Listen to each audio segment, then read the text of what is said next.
Assalamualaikum warahmatullahi wabarakatuh. Bertemu kembali bersama saya Erwin Eka di channel YouTube Herbalis Nusantara.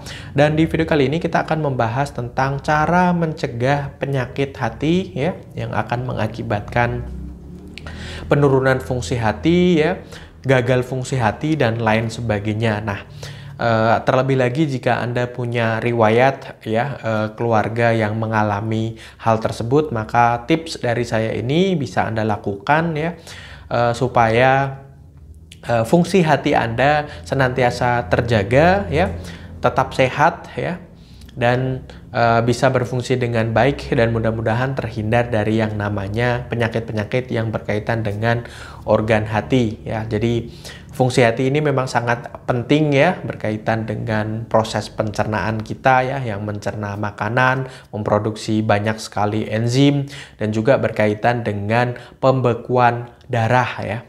Nah, tips pertama ya yang berkaitan dengan menjaga fungsi hati ini adalah yang paling lazim terjadi adalah membatasi asupan gula. Ya, berkali-kali saya tekankan bahwasanya batas ambang konsumsi gula harian kita itu maksimal 40 gram sehari atau setara 4 sendok makan. Dan ini ya perlu diketahui juga bahwasanya kita mendapati gula dari apa yang kita makan, dari apa yang kita minum ya, harus benar-benar diperhatikan, bukan hanya berupa gula pasir saja. Terkadang kita hitung-hitungannya 4 sendok makan gula pasir, sehari saya baru 2 sendok misalnya ya, padahal nasi kita juga mengandung gula, makanan kita seringkali ditambahkan dengan gula ya, mengandung kecap dan lain sebagainya.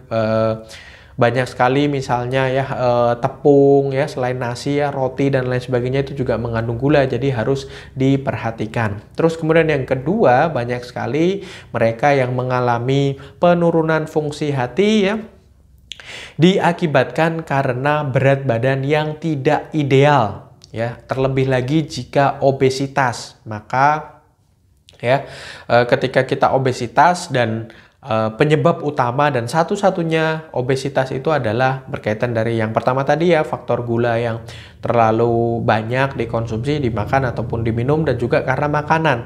Jadi makanan yang banyak sekali yang dimasukkan ke dalam tubuh, sehari makan berat bisa berapa kali, camilan bisa berkali-kali ya, dengan kandungan lemak, dengan kandungan gula dan lain sebagainya. Nah, ini akan memberatkan fungsi dari hati kita.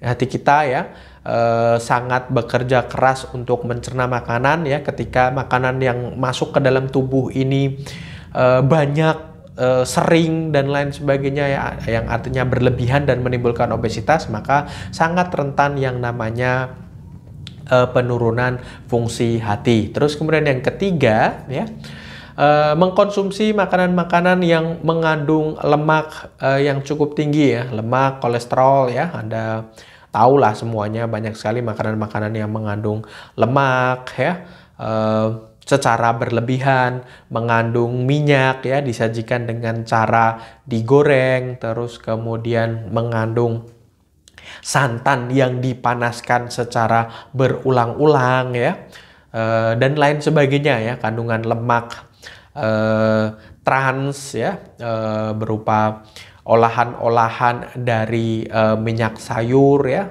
tanpa kita sadari, yang kandungan-kandungan minyaknya, kandungan lemaknya tentu saja akan membuat fungsi hati kita lama-kelamaan, jika terlalu banyak dikonsumsi, akan mengalami penurunan dan mengakibatkan penyakit hati seperti itu. Terus kemudian selanjutnya ya, yang banyak juga terjadi adalah mereka yang mengkonsumsi obat-obatan dalam jangka waktu yang panjang. Bahkan obat-obatan yang dijual bebas di pasaran ya, mampu atau memiliki efek kerusakan organ hati ya, ketika dikonsumsi dalam jangka waktu yang panjang. Obat-obatan yang sifatnya meredakan rasa nyeri ya, paracetamol, acetaminophen, ibuprofen dan lain sebagainya, asam mefenamat jika dikonsumsi secara berlebihan ya, atau dalam jangka waktu yang panjang ya, melebihi batas ambang dosis yang dianjurkan, maka akan bisa mengakibatkan kerusakan fungsi hati. Nah, selain itu ya, hal-hal tersebut juga harus Anda perhatikan berkaitan dengan menu masakan makanan yang Anda konsumsi setiap hari, karena sangat berkaitan erat dengan fungsi hati. Mengkonsumsi makanan-makanan yang bergizi, ya, menghindari makanan yang mengandung kalori yang cukup tinggi, gula yang tinggi, lemak yang tinggi, ya, mengkonsumsi buah, sayur, ya, yang mengandung protein, terus mengandung vitamin, akan menyehatkan fungsi hati Anda. Memenuhi kebutuhan cairan setiap harinya, menghindari mengkonsumsi alkohol, merokok, dan kebiasaan-kebiasaan lain yang memiliki efek buruk terhadap kesehatan Anda. Mencukupi istirahat di malam hari, ya, begadang itu juga memiliki efek terhadap fungsi hati, sehingga Anda terhindar dari penyakit hati. Baik, saya rasa itu semoga bermanfaat. Jangan lupa like, komen, dan share serta subscribe. Dan bagi Anda yang ingin belajar lebih lanjut seputar pemanfaatan herbal, Anda bisa belajar bersama kami, ya. Info seputar pelatihan ada di herbalisnusantara.com. Sekian untuk video kali ini. Wassalamualaikum warahmatullahi wabarakatuh.